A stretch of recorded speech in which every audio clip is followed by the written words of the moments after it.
Muy buenas noches. La CIA cree que Rusia planea invadir Ucrania antes del final de los Juegos Olímpicos de invierno este próximo 20 de febrero, teniendo además a Kiev, la capital, como objetivo. Un contundente anuncio que se suma a los ya emitidos desde hace semanas por la administración Biden, alertando de una invasión inminente y que ha sido minimizada por Ucrania, que no comparte las advertencias alarmistas de Washington.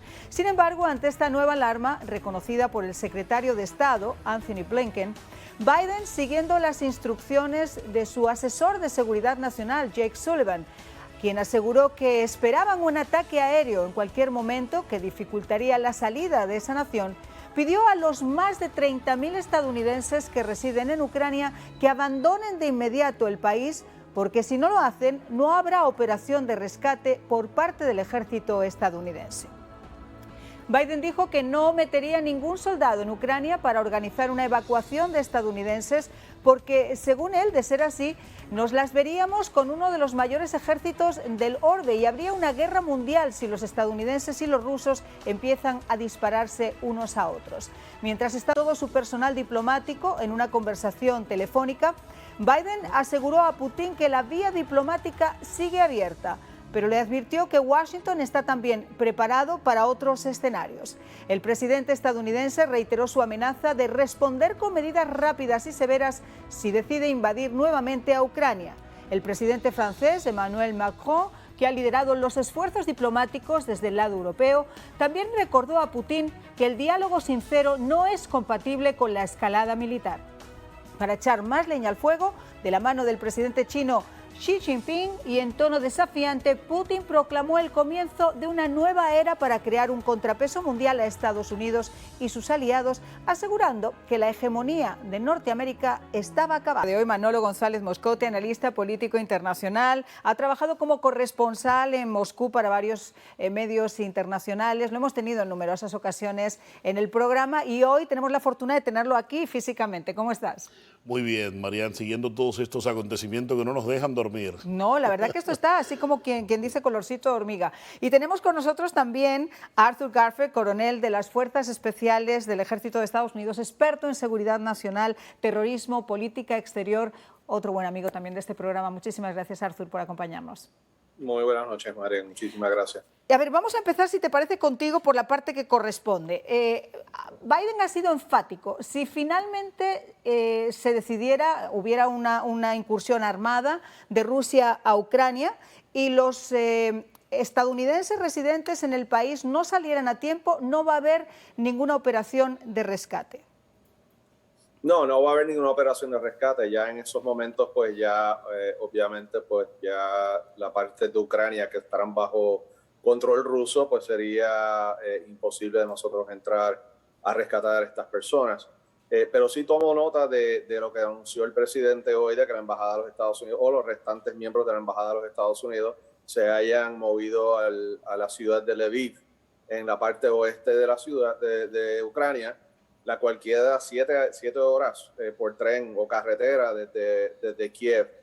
Ese movimiento en particular, o esa orden en particular del Departamento de Estado a sus empleados que quedan en la embajada, quiere decir que ya es eminente una invasión, y segundo, que de alguna manera ya se entiende de que los rusos no van a pasar más allá de Kiev. O sea, que no van a entrar a la parte occidental de la nación, la cual, por razones nacionalistas, esa parte de la nación se siente ucraniana, se siente muy soberano ucrano, y entiendo que ya de alguna manera ya se entiende que los rusos invadirán y no pasarán de Kiev. Ahora, estábamos diciendo, Manolo, que Ucrania, fíjate, es totalmente lo contrario a Estados Unidos y a sus aliados, es menos alarmista, ha dicho, pero yo esto ya lo he escuchado. Son las declaraciones que hizo el ministro ucraniano, que ya lo habían escuchado y que no había que sembrar tantas alarmas. Ahora, la alarma, como dice Arthur, es que están evacuando al personal diplomático y lo más importante para mí, que el propio personal de la embajada rusa en Kiev también han pedido que se retire. Es decir, si tú no tienes intención de invadir, ¿para qué haces entonces ese juego de mover tu personal de la embajada? Bueno, mira, en estos asuntos de la guerra, todo esto es válido. Sí, el asunto de la desinformación, acuérdate que lo que precede a toda guerra a todo conflicto muy grande es la desinformación. Y sobre todo este hombre que es un maestro. Por supuesto, mira, aquí Putin ha hecho algo muy clave, muy clave. Hoy lo hizo en el Kremlin, hoy dio una conferencia que me llamó poderosamente la atención. ¿Por qué? Porque allí Lavrov le dice a él que hay posibilidades. Putin le pregunta que si había posibilidades de arreglo, le pregunta en público para la televisión nacional. Esto al mejor estilo de Khrushchev cuando le anunció por radio a Kennedy que sí, que retiraba los misiles. Igual hizo Putin hoy. Le dijo, hay posibilidades de arreglo con Europa, y él le dice, sí, hay posibilidades de arreglo con la OTAN y con Europa en asuntos claves. O sea que ellos están aceptando las condiciones que ya se están poniendo previamente, que llevó Macron, que llevó allí a la mesa a Putin, y las que lleva hoy mañana Scholz, el canciller alemán. Claro, pero sus condiciones siguen siendo las mismas, que haya una promesa fáctica de que Ucrania nunca va a entrar en la OTAN. Y esa promesa ya Ucrania ha dicho que no lo va a cumplir, y la Unión Europea ha dicho que por el momento verán cómo se las arreglan, pero que no amenaza a nadie a la Unión Europea ni a la OTAN. Eso de no meter a Ucrania en el momento, acuérdate que Angela Merkel también en su momento lo aconsejaba no meter a Ucrania dentro de la OTAN por razones obvias. Los alemanes siguen aconsejando lo mismo. Pero hay una cosa muy clara en todo esto, y es el acuerdo jurídico vinculante. Es que Putin le está apuntando allí. Un acuerdo que le permita a él tener tranquilidad, respirar tranquilo, que la OTAN no lo va a atacar. La semana pasada lo dijo. Él sabe que la fuerza conjunta de la OTAN, él no va a poder contener esto. Pero aquí, como todos tienen el botón nuclear en la mano, aquí es quién lo oprime primero. Y acuérdate que el botón nuclear es para destruir prácticamente media Europa y parte de Rusia también. Y Biden ha sido también enfático cuando ha dicho que no meterían un soldado porque un ejército ruso no es cualquier comiquita. O sea, es un ejército que enfrentarse a ellos primero podría significar el comienzo de la Tercera Guerra Mundial, sin ninguna duda. Ahora, eso está muy claro allí, ¿eh? Ahora, Arthur, yo estaba hablando con Manolo antes de sentarnos en el programa, y yo le decía, ¿sabes? Hay una cosa que a mí no me cuadra, y es que, entendiendo los rusos que todos los satélites de comunicación para interceptar sus comunicaciones están encendidos, esa comunicación que intercepta la CIA diciendo que el ataque se va a producir antes del día 20, tú que eres un experto en todo esto, ¿no te suena como un poco a jueguito, a pacotilla? Yo te voy a poner esto para que tú lo escuches y hacer este tema alrededor de esa fecha. Bueno, yo había escuchado otras fechas que supuestamente se abre la línea de tiempo para que Rusia pueda invadir a Ucrania. A veces, nuevamente, como está diciendo Manolo, eso es algo de desinformación también. Es para uno, pues, calentar ciertas áreas y ciertos quizás aliados o no tan aliados dentro de la OTAN para que entiendan la seriedad del asunto y lo que está en juego en estos momentos. Hay que recordar que la OTAN y la existencia de la OTAN no es invadir a Rusia. Fue en aquel entonces cuando se creó la OTAN durante la Guerra Fría, fue para controlar la expansión de la Unión Soviética. Hoy en día Rusia no es el centro de gravedad para los Estados Unidos efectuar una ofensiva contra Rusia. El problema con Rusia es que desde su existencia han sido invadidos tanto por los polacos como Hitler, como Napoleón. O sea que la psiquis de ella, de lo que es Rusia, es uno muy, muy defensivo. Y cualquier movimiento que ven por parte de la OTAN lo ven como una posible incursión a Rusia como tal. Sí, Arthur, pero hay algo bien importante que hay que destacar y anotar, y es el hecho de que en todos los documentos de la OTAN aparece Rusia como su gran enemigo, y ahí lo leyó Putin en los artículos y los estatutos. O sea, es el gran enemigo, a pesar de que tienen una oficina conjunta, bueno, que hoy en día está cerrada, pero que se han acercado muchísimo desde el 97, incluso desde el 90 en París. De todas maneras, fíjate, se cometió un grave error cuando se acaba el Pacto de Varsovia. El error grande que se comete con el Pacto de Varsovia no es más, sino que si Rusia en ese momento termina siendo la heredera de la Unión Soviética, era invitarla a ser parte del Pacto de Varsovia en ese instante, en ese momento, y no se le hizo, simplemente se le miró de lado. Hoy en día ya hay un consejo, bueno, que está cerrado por todas estas tensiones, pero lo cierto es que la Guerra Fría terminó muy mal, terminó como no debió terminar. Ahora, yo les pregunto a los dos. Pero quiero decir que la intención de los Estados Unidos y la OTAN nunca fue incluir Rusia en la OTAN desde 1990. O sea, Eso nunca estuvo en juego. mira. Sí estaba en juego bajo los intereses de los Estados Unidos y sus aliados, ir poco a poco incorporando países soberanos de lo que era el Pacto de Varsovia a la OTAN y también a la Comunidad Europea. Así es. Ahora, yo te quiero preguntar algo, se lo quiero preguntar a los dos. Yo me imagino, y lo vengo manteniendo desde el principio, que quizá esto no va a ser el ataque aéreo, yo no soy experta, que la gente comienza de primera. Yo creo que esto empezaría con una especie de ataque cibernético. Y ese ataque cibernético podría causar después que Estados Unidos y sus aliados reaccionaran. Todavía estás, me imagino, en stand-by antes de viajar. Yo te pregunto, el ataque, como uno se lo imagina, no sería que las tropas de infantería entren, sino que quizá primero hay un ciberataque, después la aviación bombardearía algunos efectivos para destruir el potencial militar que tiene Ucrania y después ya en el último instante quizá entraran las tropas de infantería.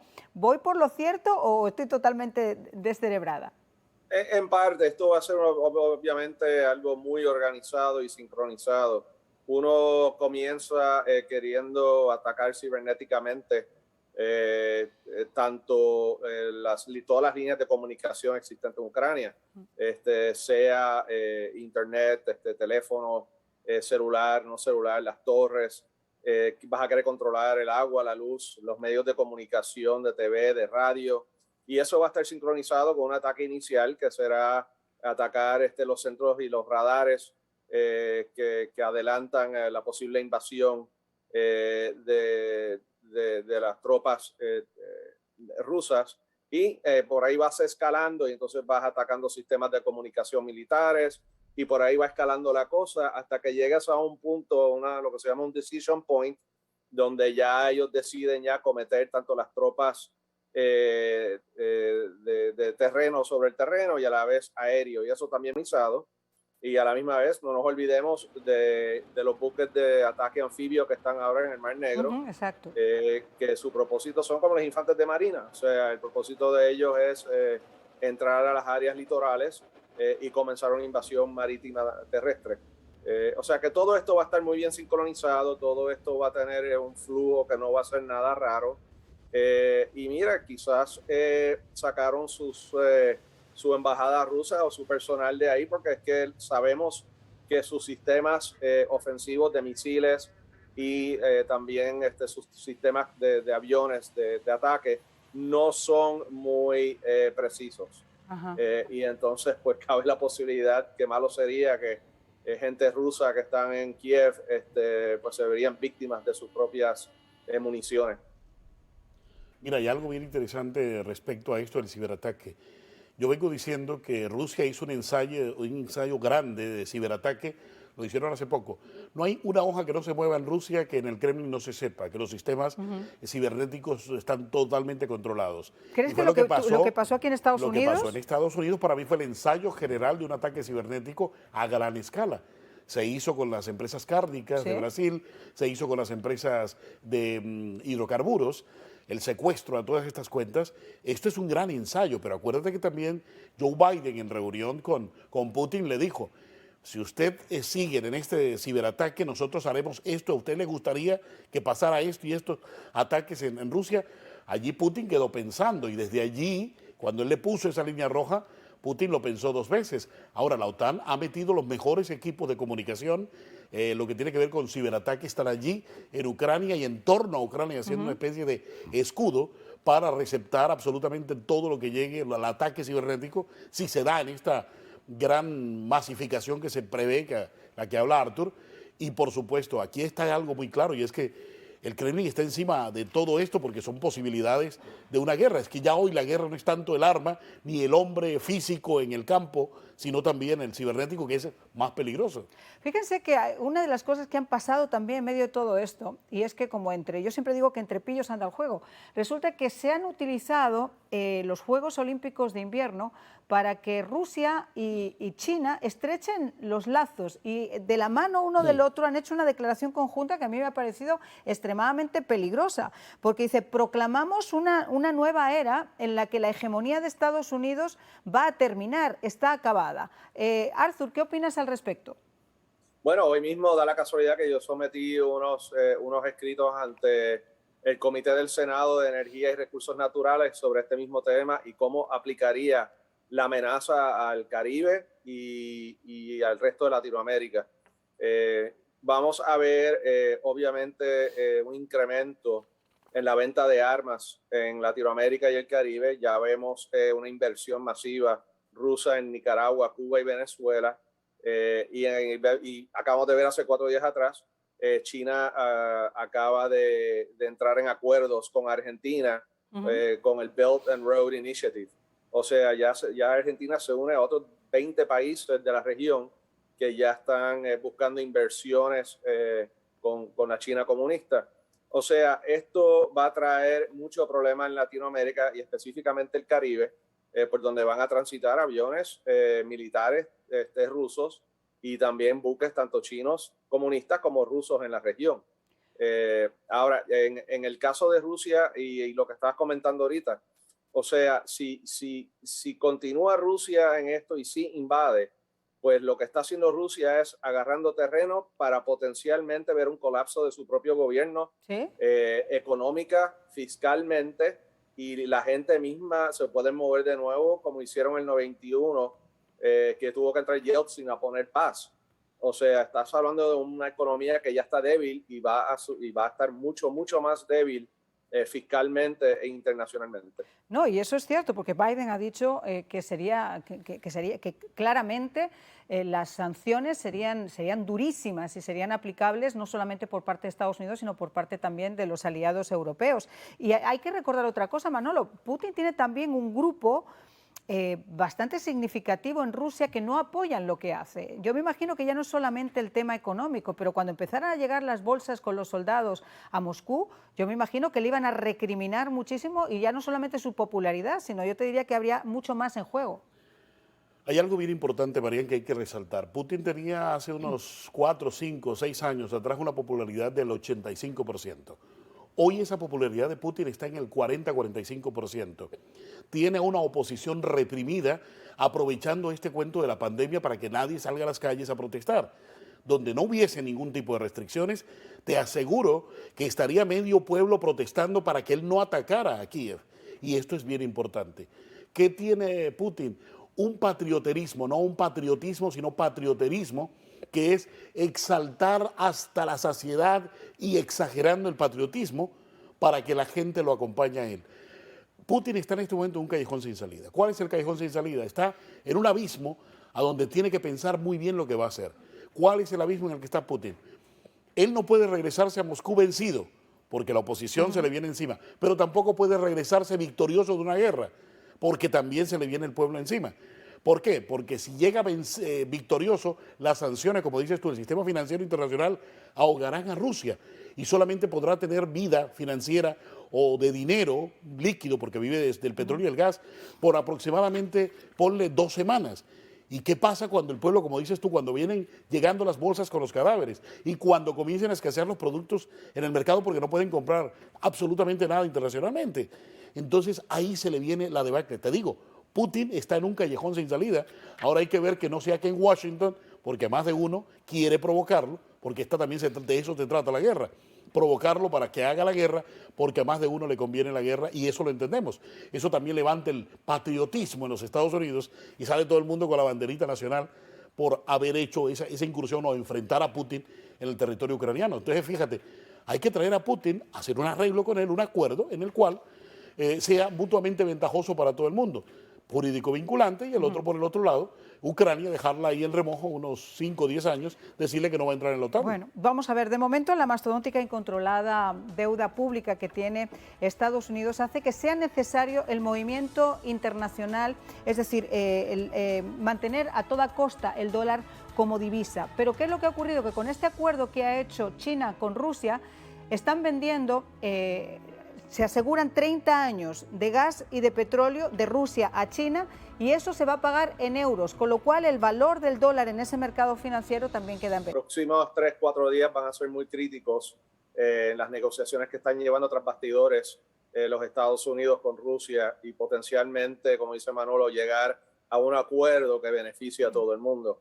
Ahora, como he dicho en el pasado, este movimiento de tanta tropa y tanto equipo hacia las fronteras rusas y los ejercicios que se han llevado a cabo en Belarus y al sur de Ucrania son muy costosos al fisco ruso, y entonces pues esto sería, como decimos, el feint más caro que ha hecho Rusia en su historia, y le va a traer mucha cola.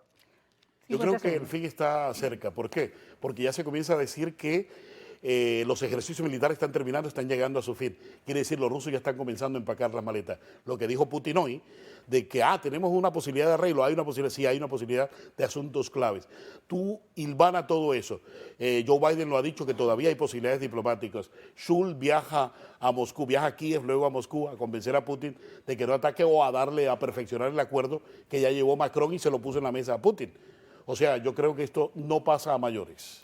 Bueno, pues Dios les oiga y realmente no pase a mayores, porque desde luego en el tablero los soldaditos siguen todavía en la frontera y están rodeando Ucrania por 3 puntos que son absolutamente estratégicos. Así que vamos a ver si realmente tienen razón nuestros invitados. Muchísimas gracias, Arthur, muchísimas gracias, Manolo.